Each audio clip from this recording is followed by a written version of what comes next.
नितीन गडकरी ज्यांना दुनिया म्हणते की ते काय काय नावं दिली आहेत त्यांना एक्सप्रेसवे मॅन ऑफ इंडिया, की ज्यांच्यामुळे भारतातले सगळे रस्ते इतके छान झालेत, अमुक झालेत, नॅशनल हायवेज इतक्या अफाट प्रमाणात बनवले गेलेत.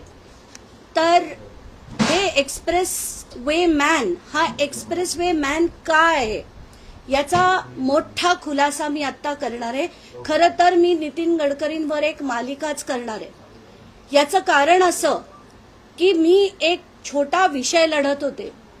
एक भांडूपच्या 660 चाळीत, चांगल्या चाळीत राहणाऱ्या लोकांना, ज्यांची घरं ही त्यांची स्वतःची मालकीची होती, त्याच्या खालची जमीन त्यांच्या मालकीची होती, रजिस्टर्ड अग्रीमेंट्स होती, अशा लोकांची जमीन त्या लँडलॉर्डनी पुन्हा एकदा एक अतुल शिरोडकर नावाच्या माणसाला विकली. आणि या अतुल शिरोडकरला फायदा मिळवून देण्यासाठी नितीन गडकरींनी थेट फोन करून AGRCचे अध्यक्ष आधी वळसा नायर आणि त्यानंतर असीम गुप्ता यांना फोन करून खरं तर आपल्या सगळ्यांना माहितीच आहे की SRA हा पॉलिटिशियन्सचा अड्डा आहे.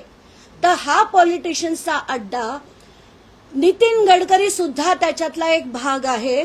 आणि आत्ता स्वतःचं मालकीचं घर असताना त्यांच्या राईट्सला चिरडून नितीन गडकरींनी सगळे कायदे धाब्यावर लावून असीम गुप्तांना भाग पाडलं की त्यांनी एक ऑर्डर जी दिली ती अतिशय चुकीची ऑर्डर होती.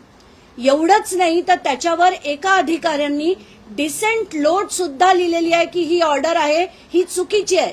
असं असताना सुद्धा ते राबवून तिथे डिमॉलिशन करणार होते.